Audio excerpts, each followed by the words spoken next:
Welcome everyone to Already Cancelled. I am Peter, that is Connor, and we are going to talk about Star Trek The Next Generation, Season 5, Episode 3. It's called Ensign Ro. So full spoilers for the episode, as always. So this one introduces a lot of mythology stuff for Star Trek, which as I understand it is going to be fairly important when we get to Deep Space Nine. I believe the Bajarans and the Cardassians are big players in that show. Okay. But what I'll give this credit for, I don't know if they knew they were doing more at this point, because I know that, we're getting, relatively speaking, close to the launch of Deep Space Nine in the sense that it's the following probably year. in the planning stage. I do wonder how much that was planned and how much, because this episode, I think, does a pretty good job of making this sort of pass between the two races and their conflict. I feel like it has some weight. It doesn't just feel like a throwaway one episode premise. It feels like some thoughts went into this. I feel kind of the intrigue and the sort of the idea that one of the big things that's mentioned is that the Bajarans are an older race, or at least were more advanced than human beings were, and were way ahead of us when we were still cavemen. But they've been kind of caught in this rut because of what Cardassians essentially taking over their planet, kicking them out, and they've been kind of in this rut of like relative low technological advancements in the last, couple centuries, whatever it may be. And I thought all that was pretty interesting, and it did a good job of selling what the Bajarans are like, because we've not really seen it before, right? This is the first time I've ever met one. I think so. I know last episode I said the name sounded familiar. I wonder if that's just I'd seen something about them in being in Deep Space Nine, just in passing, and the name stuck with me. Perhaps more lately they've been brought up casually on Discovery, maybe. Also possible, yeah. Because they'll just throw out random things for Star Trek fans to recognize. Yeah, but I don't remember anything about them in this show before.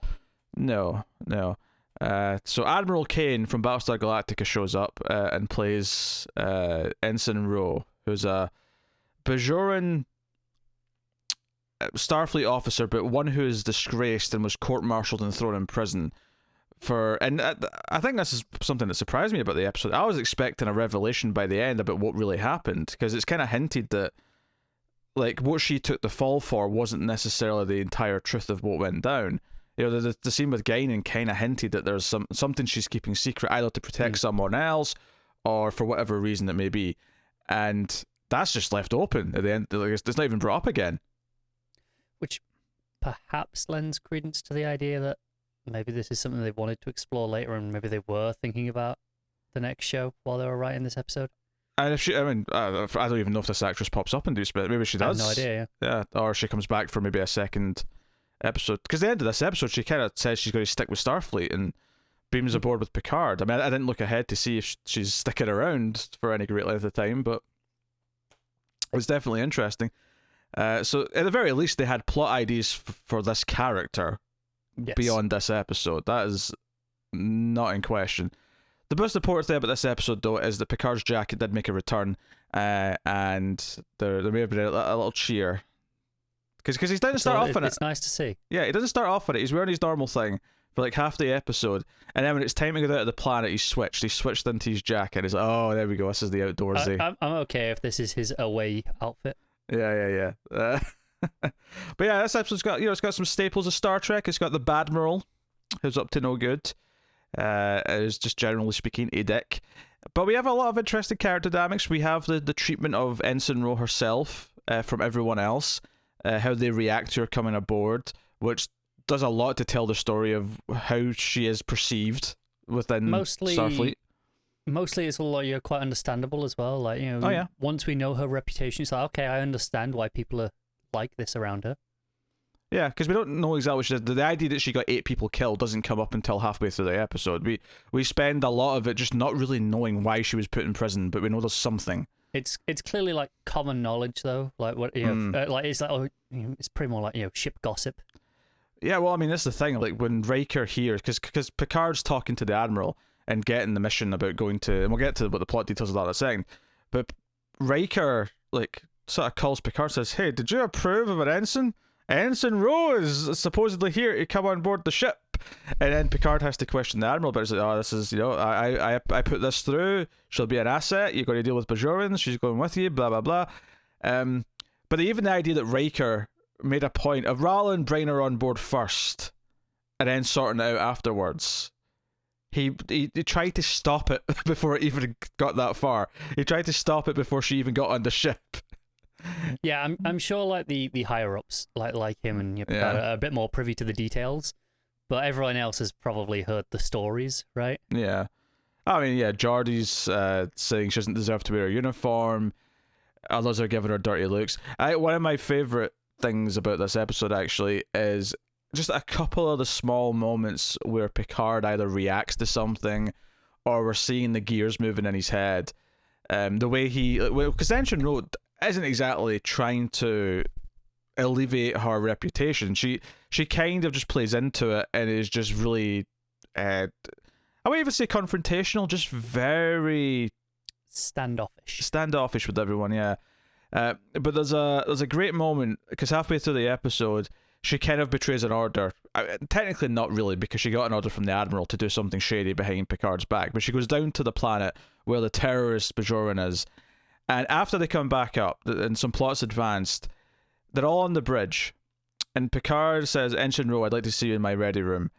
And there's just this great moment right at the end of this, just before it's effectively the same scene. I think technically in a scripting sense, you call it a second scene because it's cut into another room, but you do see them walk through the door. But just as they're walking through, it lingers on a shot of Troy just for a couple of seconds.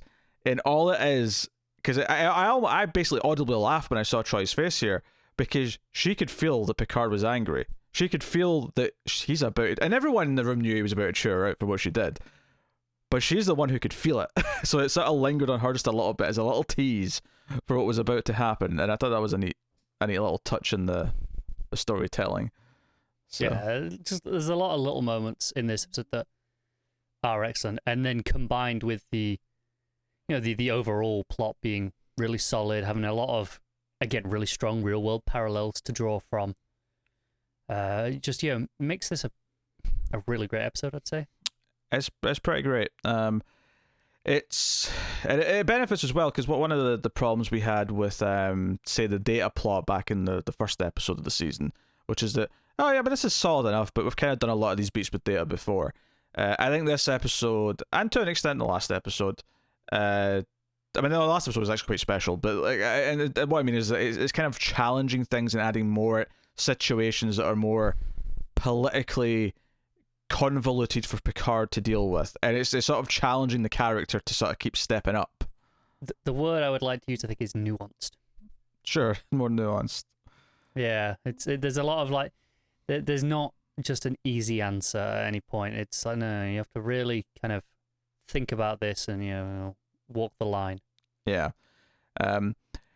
So yeah, the gist of actually what's going on here is that a Federation outpost or settlement is destroyed in an attack, and what looks like an attack from the Bajarans, which is a little odd as we find out as the episode goes on, because as Picard points out towards the end of the episode, their ships don't even have warp drive, never mind, so they can't even make it to where they're supposed to have attacked, never mind have the weaponry to really do it.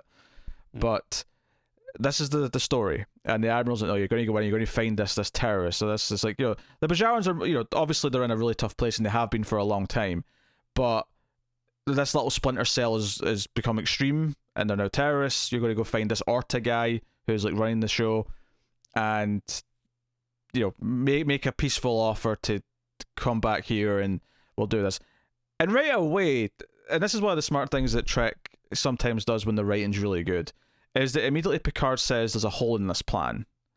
And not only does this add to something to the scene just in the context of it creating a bit of a hurdle or making us doubt that this Admiral's maybe got some weird intentions, because it feels like Picard's not really believing what he's telling them, or he's pointing out holes.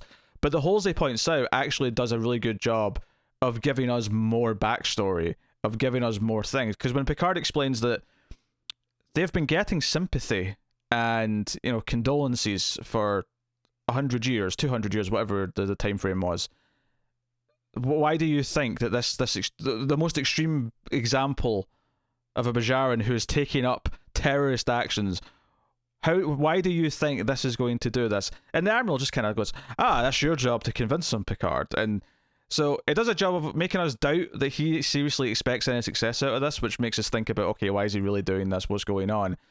But all of that contesting that Picard does and pointing out the holes in this plan, all of it informs us of what this conflict has been, how the world treats the Bajarans, and what their sort of their class, the status is, and the hierarchy of the systems. It's a really smart way of giving us exposition, because in a way that is essentially what it is. This is the information that you kind of need for the context. But instead of it just being a random conversation or just let's just spout some nonsense that we'll take in, but because we need to know it. Yeah, it actually does it in a way that advances the progression that our character's taking already. Yeah, it's a really smart way of delivering exposition, because obviously the more simple way of doing this is you have someone walk in, let's say young Wesley Crusher if he was still around, right? I mean, because he's in complete control, but he doesn't know everything. So he comes in and goes, "Wait, Bajarans? Who are they?" And then Picard would give him a monologue. Or I think what I find Trek, especially Next Gen, does more often is I think it uses Riker a lot, where he'll come in, but Bajarans, aren't they the ones that do this and that? And and he'll explain it to them as if it's like, I know what I'm talking about. It's usually Riker.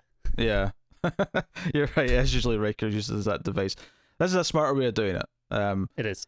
So that's really good stuff. And then of course they tease the events in Ro, and there's a lot of little details here where obviously we talk about how Picard and Riker are even very, very, cold with her. Riker, as soon as she gets on board the ship, you'll adhere to the dress code. And I buy that Riker would say that, essentially give that same information, that same request or order to anyone who beams on board if they're wearing something that isn't, Starfleet issued. But the tone of which he says it tells us more than what he's actually saying. This isn't about a uniform infraction. This is about no, you are following the line, to the letter of the law. Yeah, and what she's wearing, for the record, is the Bajarans all have this it's like a piece of jewelry. It's not quite an earring. It's more of a little dangly kind of clips on rather than goes through by the look of it. I'll call it a chandelier. There's like an ear chandelier thing going on one side. It's not a bad description. But she takes it off, and it's kind of like, you will know your place, you will do this. But one of the interesting things that I was getting to, though, is that when she's with Picard, I think for the first time in his ready room, and he calls her Ensign, oh god, what's her first name? Or you know what I mean, like the other name. I don't know, I don't actually remember. Does it tell me in the credits? Does it tell me? It doesn't say it that often in the rest of the episode. Lorraine, there you go. It says Ensign Lorraine, and then she corrects him and says Ensign Ro, and Bajaran's like naming system, our family name goes first, so it's Ensign Ro is the correct way to address me. And Picard, despite the fact that he was very cold before, and he's quite cold very quickly after, he does take the moment to apologize, because fundamentally he has just learned something that he should now understand is how he's supposed to address these people, because this is how they do it. Despite everything she may have done, which, again, as far as we're concerned, she was convicted. She did do it, as far as he's concerned. Yeah. She still deserves the respect of at least getting her name said correctly. Yeah, it's one of those things that, if nothing else, Picard is a man who sticks to his morals and integrity. And then, that's brought up later on because later on in the episode, he flat out kind of whips it out against the Admiral and says, hey, here's what I think's going on, and kind of accuses him, and it pretty belittles him, and makes a point of doing it in front of the entire bridge. Because the first time he accuses him of something, it's in the ready room, it's private. But the second time, when their plan goes through and it all works, which we'll get to in a bit, he's, whoever's like his data is like, oh, he's calling, in your ready room, and he's like, no, I'll take it here. Like, he's like, no, we're going to do this in front of an audience. He's going to have to react and put on his fake reactions to everything that's just went down. And he kind of, it's not quite the drumhead stuff, but in the way that he kind of talks about how could you protect a terrorist, he kind of lets his opinion sort of come through a little bit in a way that doesn't make him look like a level-headed, diplomatic individual, shall we say. Didn't take that much. It did not, no. But yeah, that stuff was obviously as we go on, we get the conspiracy that it wasn't the Bajarans that attacked this outpost. It didn't make sense that they were. We never really get a solid concrete answer, but Picard theorizes that the Cardassians did this themselves because they were hoping to sort of they basically wanted to lure out the Orta because they knew he was sort of building a following and maybe he would be an issue at some point. So this was all a ruse to get Starfleet to lure him out so they could destroy him, and they destroy the ship. But Picard and Ro, they've kind of predicted that there's something at play here, that there's a reason for this. So they play a trick, and it's quite obvious what the trick is. Like, they make a point of like not showing the video feed of the ship. They say that there is no video feed, but I didn't. Yeah, I was like, no, of course. It's the ship's empty. The ship's empty. It blows up, and then the Admiral's livid at this. And when Picard, I say it's the core ideas here. It's a relatively simple plan. Yeah. But it's more just it's the character interaction and the interplay between them that makes it work. Yeah, I think when Picard says his theory, when he tells him that the Cardassians probably did this, it was the way he phrases, because they were hoping to find someone in Starfleet like you, naive enough to, and he really lets him feel it. Like, he really twists the knife, and not in a like unprofessional way. He does this. Like, Picard's very good at doing this, still within the voice of a captain, and still within the voice of doing everything properly. It doesn't come across as vindictive. No. It comes across as no, I'm doing my job. Yeah, and as he even says in the scene, like, I'm not here to protect a terrorist. I'm here to protect the integrity of Starfleet, and that's what you've put in jeopardy. That's what you're letting them use us as a tool for their own petty vendetta. Really strong stuff. But is this some of the other more interesting things of the episode are just the status quo at large of this situation, which I'm sure we're going to explore more, if not initial, in Deep Space Nine. But when Picard goes down to see the settlement, the Bajaran settlement, and he uses what he's learned. He refers to the Bajaran with the proper name, and he's quite impressed that he does so. But he basically says, I mean, we're not really going to help you because why should we? You've not really helped us. And he kind of points out that the Prime Directive's kind of bullshit. It's kind of convenient that everyone who gets hurt on the other side of a line doesn't get any help, and it is strangely bizarre in this one as well. Like, it is like, because they were advanced enough. It's like why not just throw them a lifeline? I think it falls into why they can't intervene in a Klingon civil war in a similar way. I guess is that these two races were already in a fight before they got there, so it's a weird one, isn't it? Because in theory, this is kind of like the Bajorans asking for asylum. You would think, kinda, yeah. And like I said, this is where there's a lot of real world parallels. It's hard not to think of, especially given the time. If you're looking at the Israel Palestine, going further back, pick your history of time with the Jews, 40s, 1600s with France and Spain. There's a lot of this, displaced peoples that, then kind of just get shoved to the side.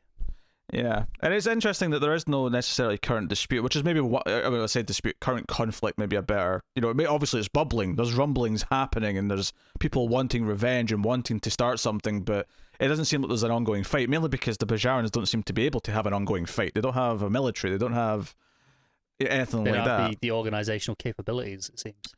Yeah, and obviously when Picard hears this speech from, and he kind of phrases like, you worry about diplomacy and in meetings and all this. I worry about blankets and having enough of them for the rest of the night. And Picard immediately says, "Oh, get the let's make some and get them down here. Get all the trans thingamajigs. Oh God, what's the word? I'm forgetting. I don't know the exact word. The same thing they use to make their food. Synthesizers. I've had synthesizers, sure, but I've had this exact brain fart on a previous episode like a season ago. I couldn't remember what they called to make their food. Replicators. That's the word. Oh God, yes, I cannot be stopped. Right. Replicators. It's one of those words that I hear them say whenever they say it, But it never goes in because I'm like, I know what it is. I know what it means. I know that, whenever it's in context, it's like, I know exactly what machine they're referring to. It doesn't exactly matter what it's called in my brain because I don't say it that often. But I didn't notice the replicators, and I got to it all on my own. So, right. So, what do you think they fill those up with? Do they have like a universe? Like 3D printers use like different like soft plastics and stuff like that. Do they think they just have like one universal pod of liquid that they fill up with that does everything? They're like, here's the organic ones for the foods, and here's all the ones for fibers and cloths. Here's one for plastics and metals. I don't know if they have different. I think the idea is that it can literally just change anything into anything. It's got to take It's got to take it from something, right? That's what I'm saying. Is it like? Is it one universal source or? Well, I think it's been implied that all waste basically. So I think they're literally eating their own shit. To put it into that makes sense. To put it into simple context. That makes sense. But your shit also might become a chair, or Yeah. Whatever. I feel like we've had this discussion before. We probably have, yes. But yeah, it's a worthy topic. But yeah, so he immediately says, "Like everyone blankets, Worf, see what everyone else needs for so they're comfortable and whatnot, and do it." And Bajoran thanks him. He said, "Thank you for your kindness, but ultimately, you're not going to be here like in a week. You're not going to be here in a year. Like this is a kind thing to do one day." It's very much the humanitarian aid drop. It's like, yeah, there you go, sort yourself out now. Yes, you're feeding him a fish, but you're not giving him the pole so he can keep fishing for himself. Well, they're not leaving those replicators behind, are they? Well, no, because presumably you can use them to make weapons as well, which is a big no-no. Is arming. I mean, that's one of the main subjects of this episode. Is they can't just arm a whole civilization. So, yeah, I mean, all this stuff is super intriguing. I'm looking forward to coming back to some of these races and their disputes and what's going on. Another scene that I thought was really good is they have a meeting early on about what their plan should be, because they're just kind of going on their way to basically on the outskirts of the Cardassian sort of controlled space. There's a bunch of planets where a lot of the refugees kind of went afterwards, so they're all just kind of in these different camps around these planets, so they're just going generally there, and they're discussing a plan of attack, as it were. And they bring up, what about this diplomat, this Bajoran diplomat, and Beverly sort of chimes in with, yeah, I met him once, and blah blah blah. He's a good dancer because it was at like a function. And Ro very quickly just kind of turns around and says, that's not going to work. Like he has no power. He's the token Bajoran who gets paraded at these events to make it look like we're included. Like he's not actually someone who has any sway in the civilization of was it Bojar? I think they're called Bajar. Yeah, I think that's what. That makes sense. Yeah, but it was just an interesting little tidbit. Again, much like Picard's reaction to the orders earlier on, which told us a lot about how they're viewed and treated, and where they feel they are in the social intergalactic structure. That it tells us so much in one simple sentence that it's been very economical with your words and getting as much information to the audience without having to explain every single detail. We just get it. We understand it based on that one sentence. It's an extremely tight script for this episode, isn't it? Yeah. There was a lot of that. I mean, I'm even talking about not really Guinan and Ro's friendship, I guess, where Guinan's the one who, even when everyone else is just treating her like she's like a pariah, she goes over and tries to make friends, and in that very Guinan way where she just refuses to go away. Because I do kind of appreciate that Crusher and Troy try to be friendly, and they go up and say, do you mind if we sit here? And she just goes, yes, and they just walk away awkwardly, and that's it. That's the scene. Yeah, and Guinan just uses some logic to be like, yeah, I'm just gonna sit here because I think Rose says, I want to be alone. She's like, no, you don't. You're here in a bar. You clearly don't want to be alone. Yeah. It's kind of like Guinan knows how to maybe approach more difficult people, I guess. Yeah. So she knows how to talk to a variety of people, but she goes out of her way, even when she's confined to quarters after the incident in the middle of the episode. She goes to her and convinces her essentially to go and be honest with Picard about what's going on, because she was in a bit of trouble herself a long time ago, and the only reason why she's kind of here to tell the story is because she trusted one person. And it does that sort of thing. It's not original, but it cuts to Picard after she says that, and you just I knew it was him anyway, but it's a nice little touch. So when she comes in, and Picard's immediately like, she's confined to her quarters. What is she doing here? And he's still living. He's ready to kick her out until Guinan says she's my friend, and then leaves. And he's like, I should probably listen. Guinan knows a lot about a lot. I feel like, that's why she has such a big hat. The brain's so big, she has to have the big hat to contain it all. It's very possible. I can't refute it. I've got no evidence on the other way. That's my logic.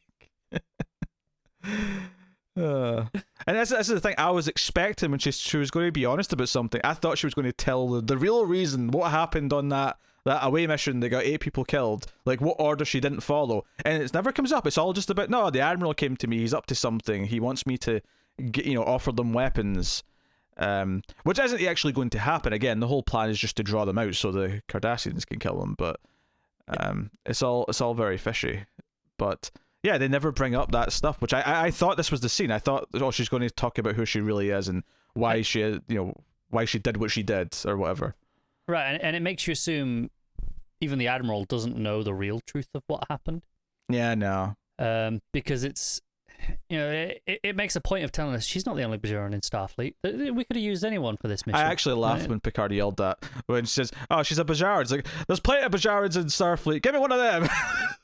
Yeah. But I think that's actually a really important point to establish, because we're basically unfamiliar with this race at this point. Yeah. It's not like, oh, she's the only one. It's, no, there's plenty to choose from.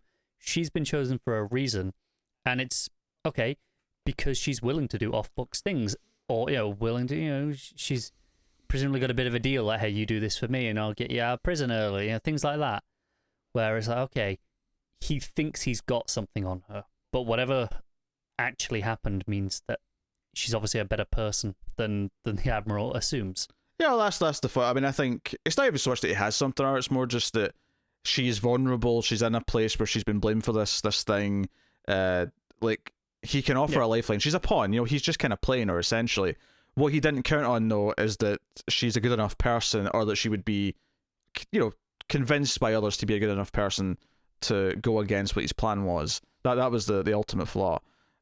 And would you believe it when people start hanging around Picard and Guinan and some of the others on this ship? They somehow become better people. Yeah. It's almost like if you surround yourself with better people, you'll live up to their example or something. There's logic to all this. Explains a lot about why I'm so terrible. Spending too much time around you. Nah. There's a lot more people to take the blame for that. I'm not having it. I'm not having it. I mean, all of England, for example, I'll blame first. Yeah, probably fair.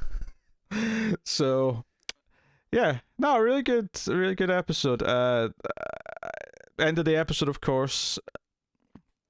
They've got around it. They've seemed to have given some aid that they can, and Picard challenges her, obviously being much more responsive, seeing her in action, seeing her think about these things, and the plan she came up with clearly is not judging her anymore or just assuming that she is a certain person because of what she supposedly did those years ago. And even if he still believes she did do exactly what he thought she did, he clearly sees a person who can change, who can grow and become useful and become a valued member of Starfleet. So that's what he challenges her to, and she agrees on the... He sees redemption at the very least. Yeah, on the condition that she gives him is that she gets to wear her thing. And he's like, yeah, I mean, once we go down and see the planet, they're pretty much all wearing them. Mm-hmm. So it's clear from the context that this is a cultural identity that they all share. This is part of their, who they are. So he's clearly very willing to kind of let that slide. Yeah, once he realizes. I suspect if she'd said that in the first place, he probably would have let it slide to begin with. Very possibly. Although it wasn't him, it was Riker. I almost, because the episode ends here, I kind of imagine like an extra scene at the end where they beam back up and Riker sees her wearing it again. It starts yelling at her, and then Picard has been, no, Riker, I've approved this. It's okay. It's so good. Yeah. I will say, yes, Riker told her to take it off, but she never argued. She never No? explained what it was. And I'd like to give Riker the benefit of the doubt that normally he would have allowed it, but given Riker's prone to acting on his emotions a bit more than Picard is. Actually, I think it ties into something else we maybe glossed over we shouldn't have, is when she is talking to Picard, she talks about her past being, as a childhood, when she's witnessed her father being tortured and eventually killed by the Cardassians, and talked about how in those final hours of torture, she basically said she felt shame. She felt ashamed that he was asking for mercy. She felt ashamed for being Bajoran, and I think maybe her at the start of the episode not putting up a fight and just taking it off, no questions asked, is an extension of that. You think at the start she was wearing it just because she should, not because she actually cared about who she was in the same way? I mean, maybe still care, but at the very least, she wasn't willing to fight and sort of be proud of it, and so she just kind of takes it off. So I think that maybe ties into that nicely, which is a neat touch. And actually, even just that story on it. So I mean, obviously, torture always sounds nasty, and it's sets up how villainous the Cardassians might be. I think the start of the story is maybe the part that makes it the most disturbing, though, is that a Cardassian offered her a treat and then led her to the house or whatever that her father has been tortured in. I think obviously making the kid watch is really dark and disturbing, and maybe definitely presents them as the villainous side of this, at least right now. But it also, I think, just the idea of offering a treat, like a killer, like someone who kidnaps children. Here, have a treat. It's like a trap. It's really making, because obviously we didn't have exactly favourable impressions of the Cardassians before. We kind of know what they're like. We've had a little bit of them now. But this episode again, it's like, they're really not that great. Yeah, when that one on the ship, when they want to blow up the Bajoran vessel, when he's talking to Picard, it's all very passive aggressive. They're making with the niceties of, "Oh, we're your neighbor. Yes, we're proud to be your neighbors too." But the second that Picard might not just let him kill who's on that ship, he's like, "Oh, this would be offensive to me, and this may start a war. Like, how dare you?" Yeah. And the camera, I think the close-ups eventually, very intentionally right in his face, so that he feels intrusive on that screen when he's talking to him. So again, just little touches. It's just you said nuanced it earlier. I think this is a very nuanced episode in a lot of ways, despite the fact that the core plot isn't that complicated. I think that's kind of the only way you can get away with nuance in 40-odd minutes. Is you have to take a relatively simple idea and then give it nuance. If you take something too complicated to begin with, you haven't got the time to delve into that in just 40 minutes. Well, no, that's why David Lynch did an 18-hour movie for Twin Peaks season 3. Pretty much is, yeah. It's really hard to argue with that. That was the most nuanced of nuanced stories, filled with lots of minutiae nuance, wrapped up in a nuance bubble with conundrums of nuance, and just a slight... And every so often, 5 minutes of someone mopping a floor. With a side dish of bizarre. Yeah. But not good. I'm very optimistic about the future of a lot of the things introduced in this episode, based on this one, and it has me. I mean, obviously we've kind of always been excited for Deep Space Nine, given what we know about it. But stuff like this, saying, okay, we're kind of playing with some of these threads, even if not directly, just these ideas. These are things that are going to be touched on. Makes me look forward to it even more. Yeah, there's even some comparisons, and I think the reason why I've even heard that some of this comes up in Deep Space Nine is because Tara's brought it up when we've been talking about Babylon 5, because there's two species on Babylon 5 that have a bit of a history. It's not one-to-one with this, but Tara definitely compared them at some point, and I think that's where I've retained that little bit of information. Okay. So, but hey, there you go. That is episode 3 of Star Trek Next Generation Season 5. Let's look ahead to next time. Oh, they even mentioned the barber at the start. I guess it was so separate from the rest of the episode. The barber who just... First of all, Picard, you don't need a barber, okay? Get a clipper, trim it yourself, right? You don't need a barber. But secondly, this guy just talks his ear off. I'm convinced that he had a full head of hair when he started in Starfleet, and this guy just talked all the hair off. But he talks to him as if he knows what he's talking about running the ship and about the conflicts going on. And he mentions that, oh yes, Riker was in here talking to me about this, issue or something. And when Picard goes to the bridge when he's called up there and he's ready to run off, he's like, so I hear you've been talking to our resident barber about the thing, and Riker's just like, no, he was talking about it. I was there. I was present. So, a prime example of why I have always hated going to the barbers, because they're all okay. Maybe this is a little played up for the cliche a little bit, but they're all just non-stop talking bullshit. I know that's kind of like that as far as they see it. That's their job, but just shut up and cut my hair. Yeah, I don't want to talk to a barber. Like, stop it. Just sit in silence and just sit there, just cut my hair. Go, is this all right? Show me the mirror at the back and I'll go, yep, looks good, because that's all anyone ever says, and then that's it. Let me go. I don't want to talk to a barber. I don't want to talk to a taxi driver. I'm good. Oh, that's it. Do you know what? About half the time when I have to get a taxi home from work, there's the good half that'll just be like, right, just check. Okay, address, you're going here, another way. Yeah, cool, right, fine, that's it. Not another word. There are other ones. It's like 2 a.m. They go, oh, you just finished work. I'm like, yeah, no, why else do you think I'm out here in my work uniform? Oh, you finished late, haven't you? It's like, yeah, well, this is just what time we finish. It's like, shut up. I don't have energy for this right now. Worst one is when they'll try to talk about the one subject they have any knowledge on, which, I mean, this is a bit dismissive, but I just mean the one in the subject that they're interested in talking about, which is, for example, the football. And they'll ask me a question, and I'll say, I don't really care or watch or give a shit. But in one example, that wasn't enough to stop it. The person just kept talking about it for like the next, 10 minutes of the journey. It was really weird. And I'm like, I'm not paying attention to it. I don't care. Leave me alone. Just drive. It's just your job. Just drive and leave me in silence. Anyway, next episode, Star Trek Next Generation. It's called Silicon Avatar. I'm in. I'm not going to make any jokes. I feel like I could have done, but yeah, you could have.